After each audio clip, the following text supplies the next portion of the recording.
자, 이 시간 우리 하나님께서 주신 말씀 함께 보도록 하겠습니다. 여호수아 15장 63절 한 절 말씀입니다. 여호수아 15장 63절 말씀입니다. 말씀을 봉독하겠습니다. 예루살렘 주민 여부스 족속을 유다 자손이 쫓아내지 못하였으므로 여부스 족속이 오늘까지 유다 자손과 함께 예루살렘에 거주하니라. 아멘. 자, 오늘 우리에게 주신 이 말씀 가지고 여호와 하나님의 구원 계획이라는 제목으로 말씀을 나누고자 합니다. 오늘 이 한 절 말씀을 우리가 보았습니다.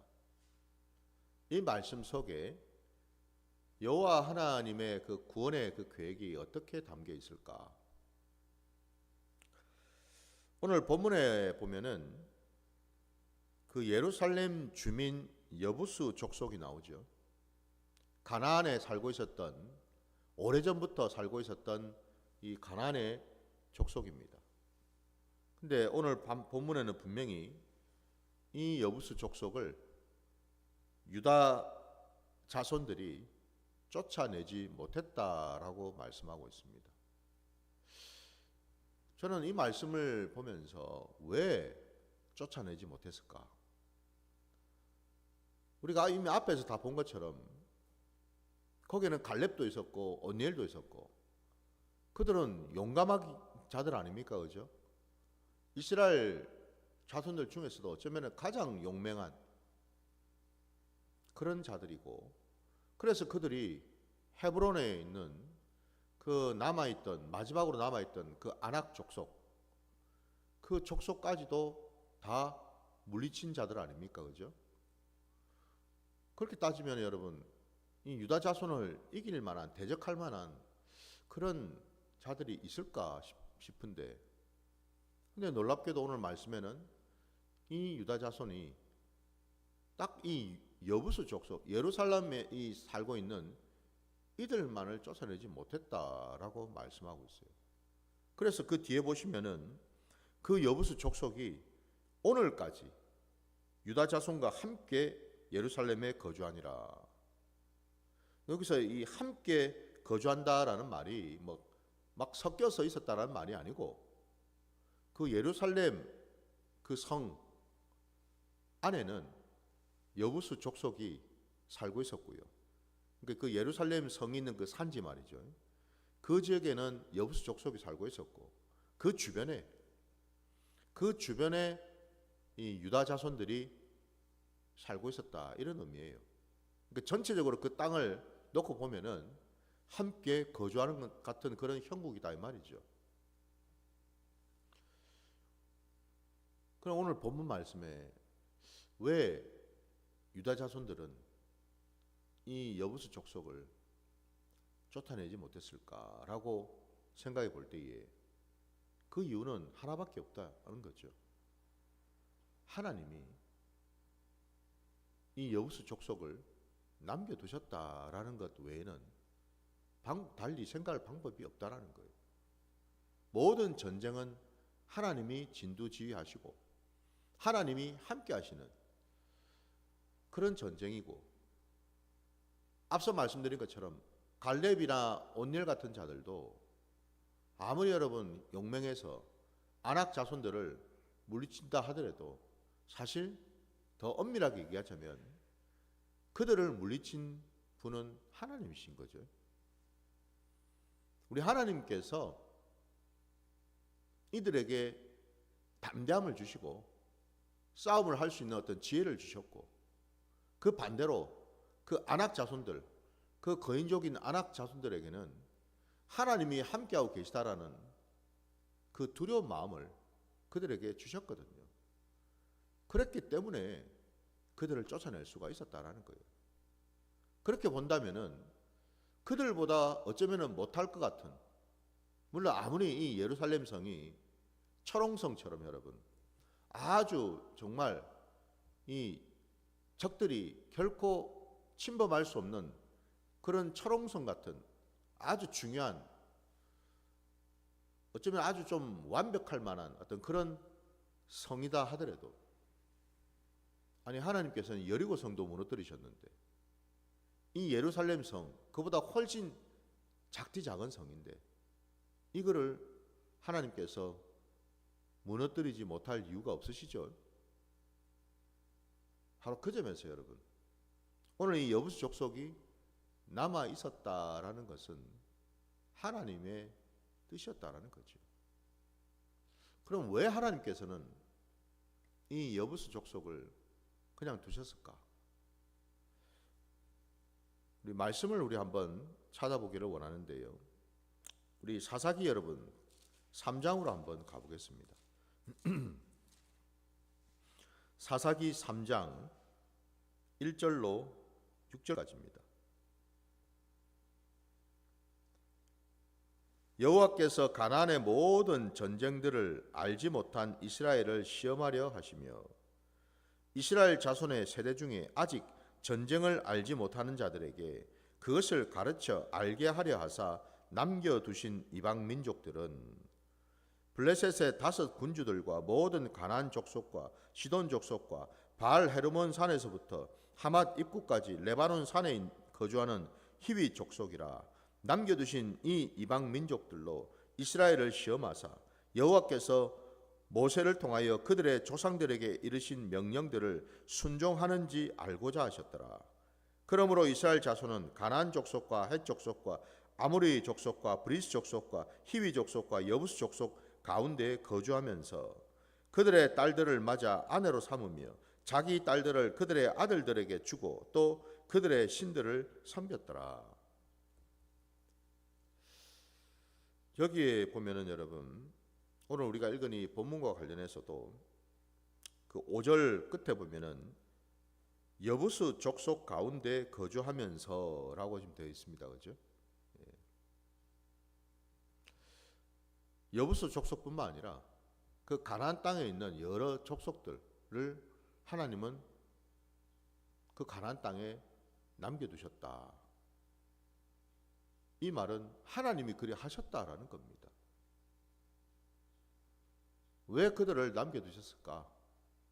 오늘 본문을 우리가 찾아보면은 먼저 3장 1절 말씀에 여호와께서 가나안의 모든 전쟁을 알지 못한 이스라엘을 시험하려 하시며, 첫 번째는 하나님이 이끄시고 하나님이 역사하신 그 모든 전쟁들, 그 전쟁을 제대로 알지 못하는 세대, 그들을 시험하시기 위함이다 라고 분명히 먼저 말씀하고 계시고, 두 번째가 또 2절에 보시면은 이스라엘 자손 세대 중에 아직 전쟁을 알지 못하는 자들에게 그것을 가르쳐 알게 하려 하사 남겨두신 이방 민족들이라고 되어 있습니다. 시험하실 뿐만 아니라 그 전쟁을 알지 못하는 세대에게 하나님이 어떤 분이신지, 그리고 하나님께서 왜 그런 전쟁을 진두지휘하셨는지 그것을 세세하게 정확하게 가르쳐서 알게 하시기 위함이다 라고 말씀하셨고요. 세 번째가 4절 말씀의 끝자락에 보시면은 남겨두신 이 이방 민족들로 이스라엘을 시험하사 여호와께서 모세를 통하여 그들의 조상들에게 이르신 명령들을 순종하는지 알고자 하셨더라 라고도 되어 있습니다. 모세에게 이르신 모든 말씀들을 이 가나안 땅에 들어온 이스라엘 백성들이 순종하나 순종하지 않는가, 이거를 시험하시기 위함이다 라고 되어 있습니다. 이 세 가지 이유 때문에 하나님은 가나안 땅에 그 가나안 족속들을 남겨두셨다라고 말씀하지요. 마찬가지로 오늘 본문에도 이 여부수 족속들이 그 예루살렘 성에 여전히 남아 있었다라고 되어 있지 않습니까? 그리고 그 남아있는 여부수 족속들과 함께 이 유다 자손들이 거주했다라고 되어 있지 않습니까?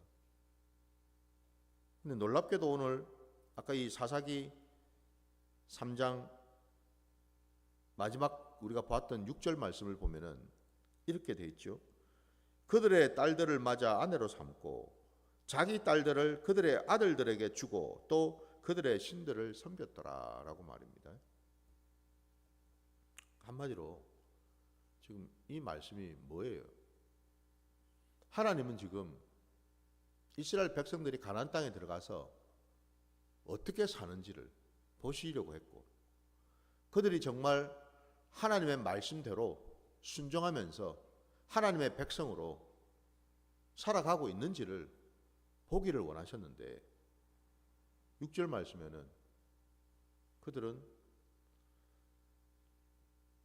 하나님의 진노의 그릇이 되어버렸다라는 사실이에요. 이방 족속들과 섞여 살면서 통혼을 하고, 심지어는 그 땅에 있는 그 이방 족속들이 원래부터 섬기고 있었던 우상신들을 똑같이 섬기고 있는 이런 모습을 보였다 이 말입니다. 하나님의 택한 백성들이 하나님을 모르고 하나님으로부터 끊어진 그 이방 족속들과 어울려 살면서 그들에게 동화가 되고 그들의 문화, 그들의 신앙, 그들의 종교를 고스란히 받아들여서 한마디로 혼합신앙을 하는 이런 지경에 이르게 되었다라는 거죠. 무엇 때문에 그럴까요? 사람은 망각의 동물이라 그러죠, 그죠? 참 잊기를 잘합니다. 아니요, 더 정확하게 좀 얘기를 하자면은 어떤 것은 끝까지 기억하고 어떤 것은 쉽게 잊는 그런 존재인 것 같습니다. 선택적 망각이라고 할 수 있겠죠, 그죠? 네. 왜 이런 선택적인 망각?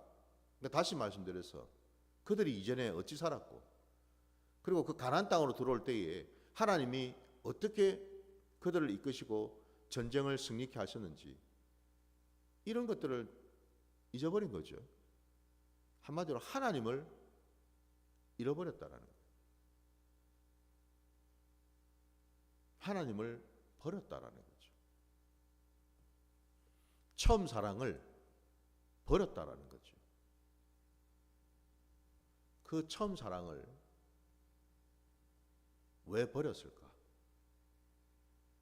왜 하나님을 잊어버렸을까? 사람은 흔한 속담으로 여러분, 참 개구리 올챙이적 생각하지 못한다라는 그런 속담도 있고, 참 화장실 들어갈 때하고 나올 때 마음 다르다라는 그런 말도 있고, 사람은 여러분 뭔가 좀 이전보다 좀 나아지고 형편이 나아지고 좋아지고 뭔가 좀 형통해지면 영락없이 이전에 살았던 모습들, 살았던 기억들, 이것들을 잊더라는 거예요. 그 마음 깊은 곳에, 그 본성에, 그 악한 본성 가운데에 그 이전을, 여러분 이전에 살았던 그 순간들을 반면교사로 생각하고 그것을 돌이키고, 거기가 어디입니까 여러분? 거기가 바로 원점이잖아요. 그 원점이 어떤 곳이에요? 내가 지질이 궁상처럼 정말 힘들고 어렵게 가난하게 살았던 그 시점이잖아요, 그죠? 아니 최초에 이 가나안 땅에 지금 들어와서 정착해서 살고 있는 이들이 원래는 어떤 자들이었어요? 그들은 원래 애굽의 노예였잖아요. 애굽에서 종살이 하던 자들 아니었습니까? 그게 그들의 원래 원점이었잖아요. 죄성이 있는 사람들의 본성은 여러분, 그런 거는 더 이상 생각하고 싶지 않다라는 거예요. 한마디로 그런 아픈 기억은, 슬픈 기억은, 고통스러운 기억은 더 이상 가지고 싶지 않다라는 거죠. 이런 것들은 빨리 털어버려야지 좋다라고 생각하는 거죠. 왜? 지금 내가 누리고 살고 있는 이것에 혹여라도 영향을 끼칠까 봐. 지금이 좋사오니 과거는 완전히 끊어내고 단절해버리는. 여러분, 안 좋은 것들, 나쁜 것들, 그 나쁜 어떤 과거나 이런 것들은 끊어내는 게 맞죠. 그러나 지금 우리가 얘기하고 있는 이 이전에 반드시 우리가 기억해야 될 것들이 또 있더라 이 말입니다. 그건 뭐예요? 나의 정체성이 하나님으로부터 왔더라면, 그리고 내가 지금 살아가고 있는 이것이 나로 말미암은 것이 아니라 하나님의 전적인 은혜, 100% 하나님의 부어주신 그 은혜 때문에 지금에 이르렀다는 그 사실을 우리는 기억해야 되는 줄 믿습니다. 처음부터 의인이 있었나요? 성경에는 모두가 다 죄인이라고 말씀하고 있는데 의인은 하나도 없다라고 말씀하고 있는데 우리의 이 사람의 심령이 말이죠. 세상의 그 만물의 그 어떤 것보다도 가장 부패하고 더럽다라고 말씀하고 있는데 이런 자들을 하나님께서는 택하셔서 부르셔서 백성으로 삼으시고 자녀로 삼으시고 그들이 살 수 있도록, 그들이 하나님의 은혜 가운데 있도록. 오늘 여러분 이 가나안 땅에 오늘 이 유다 자손들도 마찬가지지 않습니까? 그들이 차지하는 그 땅, 그들이 하나님부터 분배받은 그 땅, 그 땅이 원래는 그게 하나님의 땅이지 그들의 땅이 아니죠. 하나님이 그 땅에 살고 있는 족속들을 몰아내 주셨기 때문에 그들이 들어간 것 아닙니까? 그리고 그 땅에 들어가서 그들이 여러분 한 게 뭐가 있나요? 이미 다 갖춰져 있었잖아요. 이미 그 이전에 가나안 족속들이 살고 있는 그것을 다 취하지 않았습니까? 집도 과수원도 농지도 모든 것이 갖춰져 있는 그곳으로 그들이 들어간 것 아닙니까? 그죠? 하나님께서 한마디로 모든 것을 갖추시고 예배해 놓으신 상태로 이들을 이끌어 들이셨다는 사실이잖아요. 처음부터 끝까지 다 하나님의 은혜라고 밖에는 더 이상 우리가 할 얘기가 없다라는 거죠. 근데 사람은요, 그걸 잊더라는 겁니다. 조금은, 아주 조금은 하나님에 대한 감사와 은혜가 있을지 몰라도 나머지 것들은 다 뭐예요? 기억하는 거라고는 내가 한 수고, 내가 한 노력, 나의 어떤 그런 열심, 그것만 기억하고 그것만 남아있더라는 거예요. 그러니까 뭐예요? 당연히 욕심을 부릴 수밖에, 움켜쥘 수밖에. 이 집이 내 건데, 이 가게도 내 건데, 이 물건도 내 건데.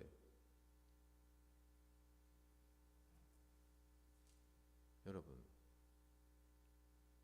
우리 삶의 자리에서, 우리 신앙의 자리에서 그 소유권에 대한 정확한 깨달음이 있을 때 우리는 하나님을 제대로 알게 되는 줄 믿습니다. 어쩔 수가 없어요, 이거는 여러분. 우리는 타고나기를 죄성이 있기 때문에 그 소유에 대한, 그 소유권에 대한 정확한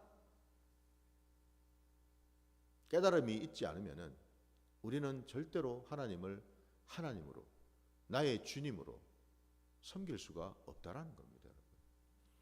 우리 신앙의 양심 속에서 정확하게 우리가 찾아봐야죠.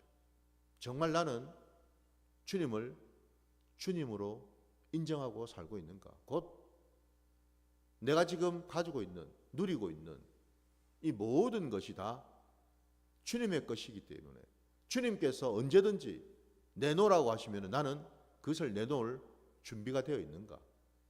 한번 여러분 스스로에게 한번 물어보시기 바랍니다. 내어놓을 수 있는지요? 하나님은 아브라함에게 하나밖에 없는 독자 이삭을 내어놓으라고 분명히 말씀하셨죠. 그렇죠? 그건 아브라함이기 때문에 그렇겠습니까? 우리는요? 우리는 하나님을 믿는 따르는 자가 아닌가요? 하나님의 은혜와 하나님의 사랑을 받고 살고 있는 자들이 아닌가요? 우리도 마찬가지죠. 하나님이 지금 그 긴 시간 속에서 우리 신앙의 여정을 한번 돌아보십시오.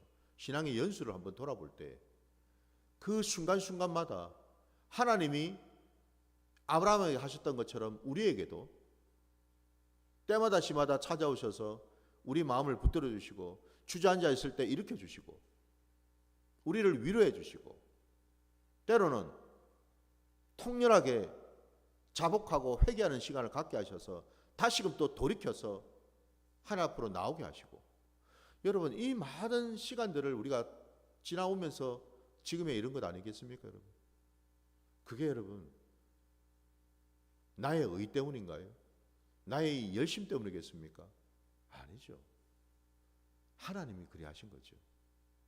하나님이 그 당시에 내 마음을 또 만져주시고 내 마음을 붙들어 주시고 환경을 또 열어주시고 그 환경을 붙들어 주셨기 때문에 지금 우리가 여기 있는 것 아니겠습니까 여러분?